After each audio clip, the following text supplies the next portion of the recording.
Okay, I just want to give you a little tour through one of the online courses that I taught. This was an Introduction to Philosophy class, and I taught it for Everett Community College. Okay, the class is since closed, so some of the features here are not um, they're not in bold, but we can still look at all the features, and I can walk you through the course here. Okay, like I like to tell the students, start with modules, and if we click on that here, I like to organize the class into different weeks. So you can see here, week one, we focused on epistemology. Week two, we continued with epistemology. Week three, metaphysics, and so on. I like to organize it this way because it allows the students to have right in front of them everything that they need for that particular week. So they got their study questions here, seminar, a brief lecture that I recorded on Descartes, as well as a get to know each other session, which would only be for this first week of class, and then a couple optional videos I posted for them to take a look at. So what I can do, I can just briefly go through each one of these features here, and then we'll just use modules as kind of our foundation for this walkthrough. Let's start with study questions. Each week, students would have a set of study questions to do. They're worth about, I think they're only worth about 5 points apiece, so about 50 points for the quarter. So it wasn't too big, about 10% of their overall grade. Wasn't too big there.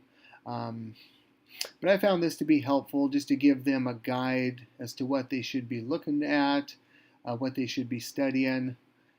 So the way I have it set up is study questions would be due by Saturday, and they would be submitted through Canvas.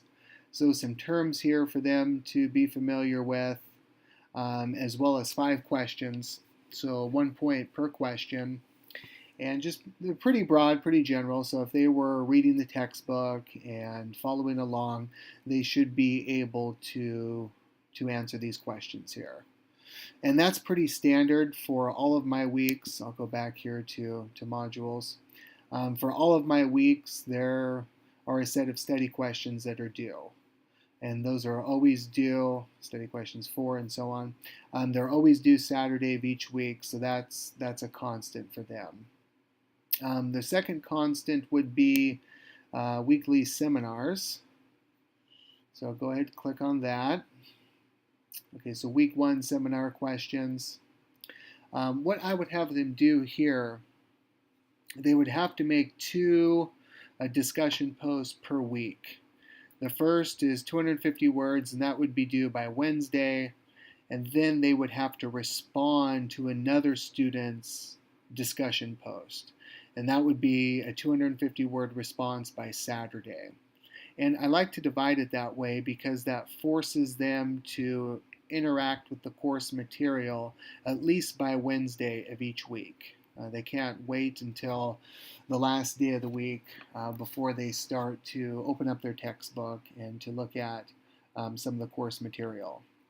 So I would have them just select one of the questions here for their first post, and then their second discussion post, of course, they would have to read somebody else's and then make a response to that, whether they agree or disagree with that other student's post.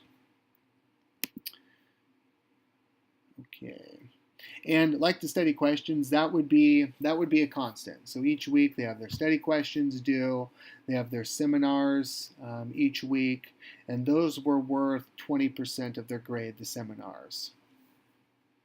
Okay, and now for this week, not every week, but I would say a good 3/4 of the week, I would post for them a lecture.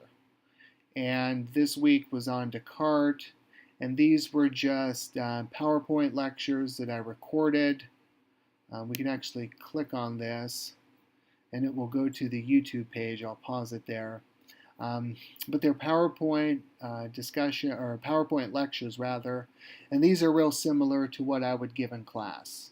So just going through talking about some of the reading material, and it just puts them in the classroom. This one was about 20 minutes, so not too long.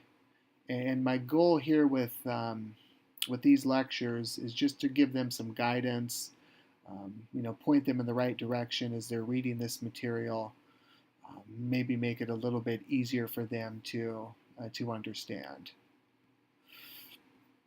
Okay, so that is there. And then I just have some optional videos here. These are also videos on YouTube that I found. Just one on Descartes, one on Hume. Optional, so they don't have to do it, but I found them to be somewhat helpful, and maybe they did as well too. Okay, so week 2 here. They still got their study questions, seminar, another lecture here that I posted on epistemology, and they could click on that and pull that up on YouTube as well. A little bit whoops, sorry about that. A little bit shorter, only about 9.5 minutes. But again, kind of puts them in the classroom, and that would be something that they would get if they were taking a face-to-face class.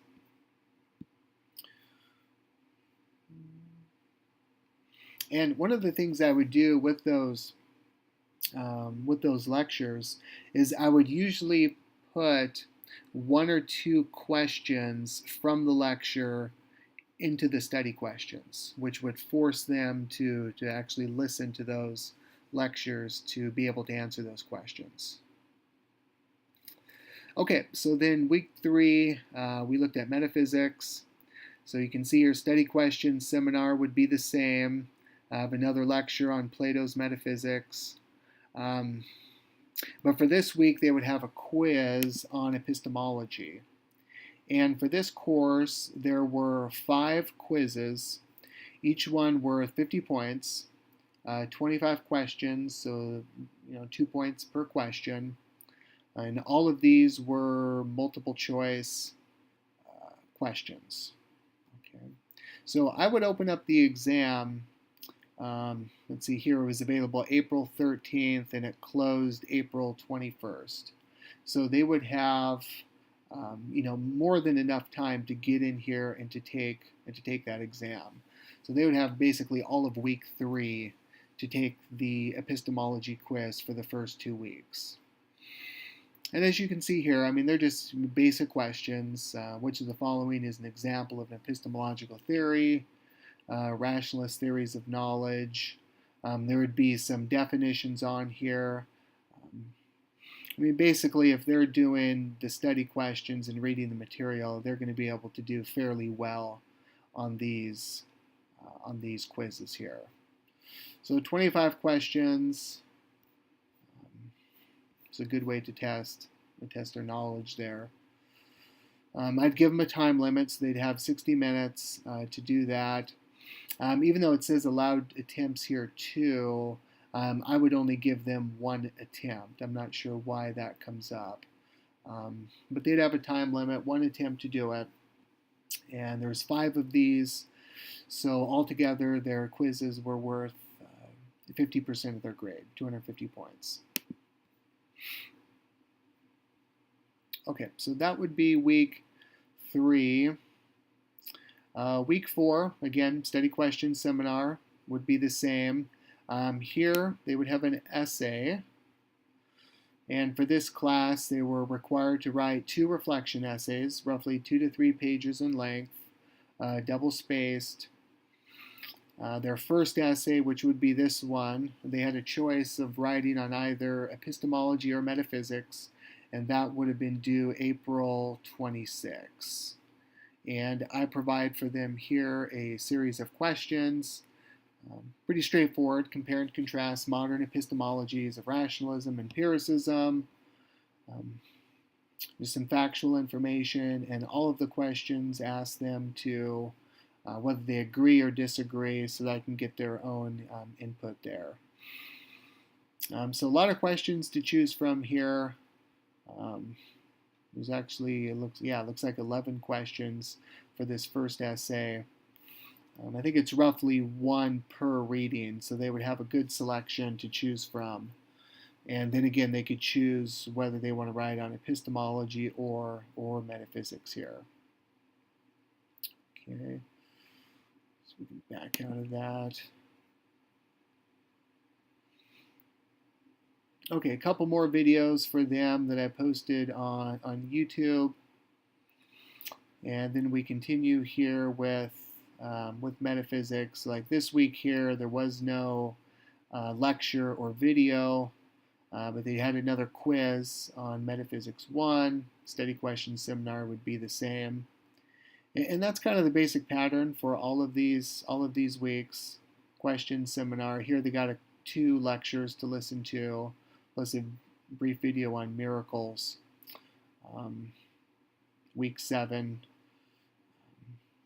another quiz, lecture on Aristotle, and so on all the way down. So I've found that I've had pretty good success organizing it this way. As long as the students click on modules, they always know where they're at in the course, what they should be doing, what they should be reading, and so on there. Okay, so that would be modules. I'll click you on here, announcements. I use announcements quite a bit for these courses, especially early on, to give them a lot of reminders about when things are due. It's pretty straightforward. I mean, study questions are always due on Saturday, and the seminars are Wednesday and Saturday of each week. But one of the things I started doing for these online classes is, say for this one, for example, extra credit number 2. So I would make an announcement at the beginning of a day for one extra credit point. So explain the distinction between primary and secondary qualities and give an example of each, and then they would have to message me the answer by the end of the day. And that was just an attempt to get them to log into Canvas, to engage the material, not to wait till Wednesday or Saturday of each week before they actually start reading and doing their work. And I mean, throughout the course, I think we got up to about 15 extra credit points, which is a pretty good amount of extra credit if the students would take advantage of each one. Okay, click back out of here. So a lot of announcements, week 7, just kind of give them status updates, how things are going, what they could do better, quiz reminders, and so on there.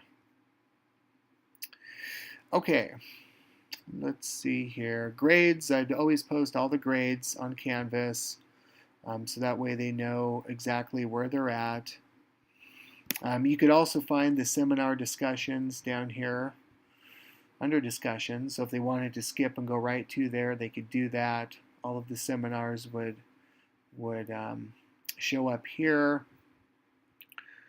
Same thing with quizzes here. This tab would be available. Epistemology, metaphysics, and so on there with all the dates when they open and when they close.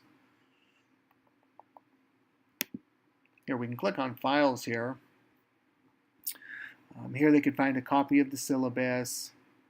I have seminar guidelines for them.